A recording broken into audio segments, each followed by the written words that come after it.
তুমি যদি সত্যি স্মার্ট হতে তাহলে 10 মিনিটের মধ্যে 3 মিনিট এইভাবে ওয়েস্ট করতে না। কিছু মনে করবেন না, আপনিও যদি সত্যি স্মার্ট হতেন তাহলে নিজের মেয়ের ভবিষ্যৎটা 10 মিনিটে ডিসাইড করতেন না, মিস্টার কৃষ্ণ কুমার বর্ধন। কৃষ্ণ কুমার বর্ধন, অনেকদিন পর নিজের পুরো নামটা শুনলাম। Let's play a game. আমি কিন্তু হারতে পছন্দ করি না। স্যার, আপনার সামনে যে বসে আছে সেও জীবনের প্রতিটা খেলা জিতেই এসেছে। ম্যাচ শুরু হওয়ার আগে ট্রফিতে আমার নাম লেখা থাকতো স্যার। এইখানে আমার কাছে দুটো গল্ফ বল আছে, এর মধ্যে একটাতে গোল্ড আছে আর একটাতে সিলভার। তুমি যদি এর থেকে গোল্ডটাকে সিলেক্ট করতে পারো তাহলে আমি নিজে দাঁড়িয়ে থেকে আমার মেয়ের সঙ্গে তোমার বিয়ে দেবো। আর যদি সিলভার হয়, মাই চয়েস ইজ দিস। জেতা একটা স্বভাব। আসলে কি জানেন স্যার, আপনি এতদিন যাদের সাথে খেলে এসেছেন তারা আনাড়ি ছিল। তাদের মধ্যে জেতার ইচ্ছেটা কম আর হারার ভয়টা বেশি ছিল। আর আমি হার জিতকে ভয় পাই না, কারণ আমি জানি আমি জিতলে এগোবো আর হারলে শিখবো। সাধারণত এই ফর্মুলাটা আমি কারোর সাথে শেয়ার করি না, আপনার সাথে করলাম। And my choice is this. লোকে বলে টাইম ইজ কনস্ট্যান্ট, ভুল বলে স্যার, সময় বদলায়। গোল্ড।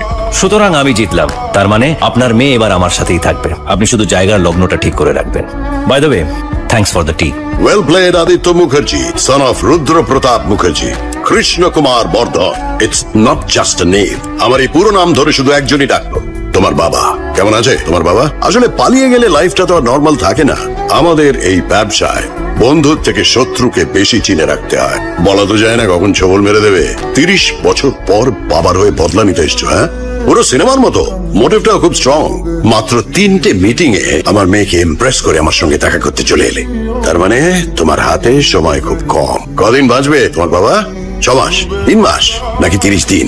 আই গেস 30 দিনই হবে। বাবার শেষ ইচ্ছে পূরণ করতে এসছো, হ্যাঁ? তোমার বাবা তোমাকে কি বলেছে? আমি তাকে ঠকিয়েছি। আরে যুদ্ধে একজনেরই জিত হয়, আর সেই যুদ্ধটা যখন অস্ত্রের বদলে বুদ্ধির যুদ্ধ হয় তখন বুদ্ধিমানেরই জিত হয়। তোমার বাবার মতন বোকা লোকেরা হেরেই যায়। আমি কিন্তু তোমার বাবার সঙ্গে ব্যবসা করতে চেয়েছিলাম, ও সেটাকে প্রতারণা ভেবেছে। তুমি আমার মেয়েকে ঠকাতে এসেছিলে, কিন্তু হলোটা কি? 25 কোটি টাকার গিফট। বিউটিফুল। এত দামি গিফট দিলে তুমি আমার মেয়েকে, কিন্তু দুঃখটা কোথায় জানো?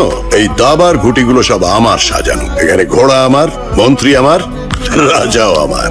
আমার ব্যাংক ব্যালেন্স 35,000 crore। আমার এই 30 বছরের সম্পত্তি তুমি 30 দিনে নিয়ে নেবে ভেবেছো? বললাম না তুমি স্মার্ট, কিন্তু আমার সামনে আসার